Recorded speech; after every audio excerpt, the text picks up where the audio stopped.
नमस्कार दोस्तों, मैं डॉक्टर रजत आप सभी का अपने चैनल में स्वागत करता हूं। आज हम पेशाब के infection UTI urinary tract infection के बारे में चर्चा करने जा रहे हैं। ये इतना कॉमनली देखा जाता है कि खास करके महिलाओं में 99% फीमेल्स अपनी पूरी लाइफ के अंदर कभी ना कभी इसको फेस करती हैं। साथ ही ये भी देखा जाता है कि महिलाओं में पुरुषों की अपेक्षा ये इन्फेक्शन ज़्यादा कॉमन होता है। पहले हम ये समझते हैं कि हम कैसे पहचानेंगे कि हमको यूरिनरी ट्रैक्ट का इन्फेक्शन हो गया है। तो सबसे पहला जो लक्षण इसमें देखने को मिलता है ये है कि मरीज को बार बार पेशाब आएगा और थोड़ा थोड़ा पेशाब निकलेगा, ड्रॉप बाय ड्रॉप यूरिन आएगा और जैसे ही वो पेशाब करके खड़ा होगा उसको तुरंत लगेगा कि नहीं अभी तो और पेशाब आएगा, अभी और पेशाब आएगा, तो वो कंटिन्यू उसको डिजायर बना रहेगा। साथ ही साथ उसको दर्द होगा, जलन का महसूस होगा पेशाब करने के पहले, पेशाब करने के दौरान और पेशाब करने के बाद।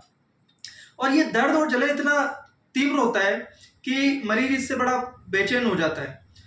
साथ ही साथ इसमें यह भी देखा जाता है कि निचले पेट में दर्द होना, बार बार दर्द होगा मरीज को, और एक्यूट है तो साथ में उसको बुखार आएगा, उल्टी जैसा मन करेगा, हाथ पैरों में दर्द होगा।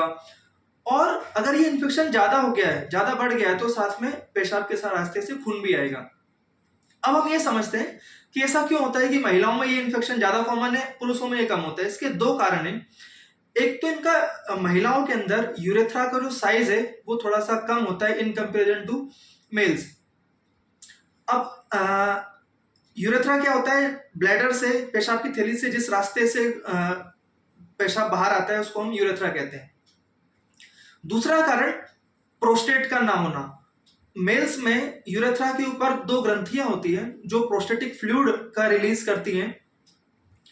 ये जो फ्लूइड है इन्फेक्शन को रोकने के काम आता है और यही ग्रंथि आगे चल के जब बड़ी होती है और यही ग्रंथि पुरुषों में यूटीआई करवाने के लिए रिस्पॉन्सिबल हो जाती है।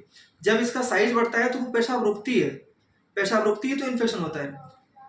अर्ली एज में तो ये आपको यूटीआई से बचाएगा मेल्स में, और लेट एज में यही आपके यूटीआई के लिए रिस्पॉन्सिबल होगा। अब पेशाब का इन्फेक्शन किस बैक्टीरिया से होता है हम ये समझेंगे। जो बैक्टीरिया इसके लिए रिस्पॉन्सिबल होता है वो ई कोलाई है। ई कोलाई हमारे पेशाब के रास्ते का एक कमेंसल बैक्टीरिया है जो हमेशा वहां पे मौजूद होता है। लोअर यूरेथ्रा, जो आखिरी पार्ट यूरेथ्रा का है, वहां पे ये हमेशा रहता है। तो ये असेंडिंग टाइप का इन्फेक्शन है कि लोअर यूरेथ्रा से जब इन्फेक्शन ऊपर पेशाब के रास्ते में चला जाए तो हम इसको यूटीआई कह देते हैं। अगर हम इसके इलाज की बात करें तो दो प्रकार से इसमें समस्याएं देखी जाती है। एक तो एक्यूट जो कुछ 4-5 दिन 10 दिन के लिए चलती है, और एक क्रोनिक। क्रोनिक में क्या होता है कि मरीज के अंदर देखा जाता है कि वो हर साल 6 महीने में उसको बार बार पेशाब का इन्फेक्शन होता है, और जब भी वो पेशाब की जांच कराता है तो उसको इन्फेक्शन देखने को मिलता है। ये बड़ा ही फेवरेबल केस है खास करके होम्योपैथिक ट्रीटमेंट के लिए। होम्योपैथी ट्रीटमेंट जब आप लेंगे तो ऐसा आपका जो टेंडेंसी है वो खत्म हो जाएगी।